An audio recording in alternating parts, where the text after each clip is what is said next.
नमस्ते। मैंने कितनी उम्र गुज़ारी,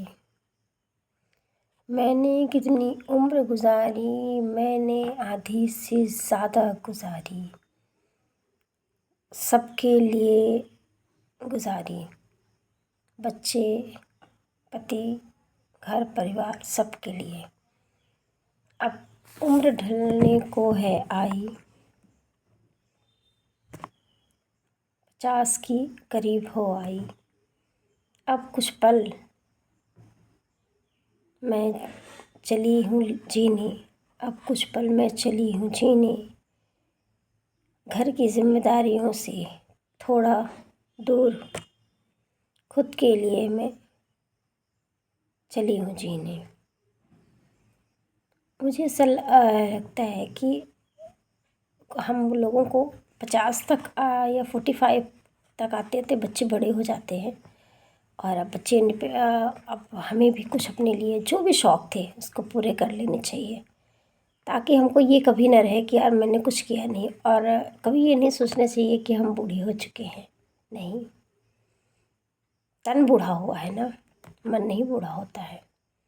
मन में नई नई इच्छाएँ, अभिलाषाएँ, अपने शौक़, अच्छी चीज़ें सीखना, अच्छी बुक्स पढ़ना, किसी की मदद करना। बहुत सारे ऐसे लोग हैं जिनके साथ कोई बैठ के बात करने वाला नहीं है, उनके सुख दुख को बांटना, थोड़ा बहुत जो भी हमको समझ में आए हम उनको उनके बारे में एडवाइस दे सकते हैं, उनके साथ वक्त बिताएं, उनको खुशियाँ दें। जिस चीज़ में हमको खुशी मिले वो चीज़ हमको करना चाहिए, बस वो चीज़ अच्छी होनी चाहिए, कोई उसमें बुराई नहीं होनी चाहिए। और अपने सारे शौक़ को पूरा करिए। क्या भरोसा कि अब हम कितने दिन जिए, तो जितने पल बचे हैं उस पल को, बुढ़ापे के उस पल को हम खुशी खुशी जिए। और ऐसा नहीं है कि सिर्फ यंग एज ही कुछ कर सकती है। हम जब थोड़ा सीनियर हो जाते हैं, 45 प्लस हो जाते हैं, तो हमारे पास बहुत सारी चीज़ों का एक्सपीरियंस रहता है, किस काम को कैसे करें, इसको इस तरीके से कर सकते हैं। इनसे मिल के, इनसे उठ के बैठ के, या आपस में एक सर्कल बना के, या खुद अकेले भी कुछ करने का जुनून आ जाता है, और एक समझ भी आ जाती है, जो कि उम्र के साथ बढ़ती है, घटती नहीं है।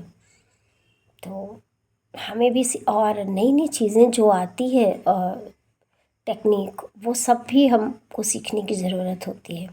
ये नहीं कि बस हम बूढ़े हो गए। मैंने देखा है कितने सारे लोग 45-50 के होते होते ये कहने लगते हैं कि यार अब बूढ़े हो गए, अब क्या करना है। नहीं, यही तो अपने लिए जीने की उम्र है। अब 50 के हो गए हैं, आपके पास 60-70 की उम्र है, तो 20 साल है, इन 20 सालों में बहुत कुछ कर सकते हैं। तो सबसे इम्पोर्टेंट तो ये है कि आप अपनी हेल्थ को बना के रखें। यदि आपके पास एक अच्छी हेल्थ है तो आप कभी बूढ़े नहीं होते हैं। इसलिए अपने हेल्थ को सबसे ज़्यादा आप इम्पोर्टेंट दीजिए।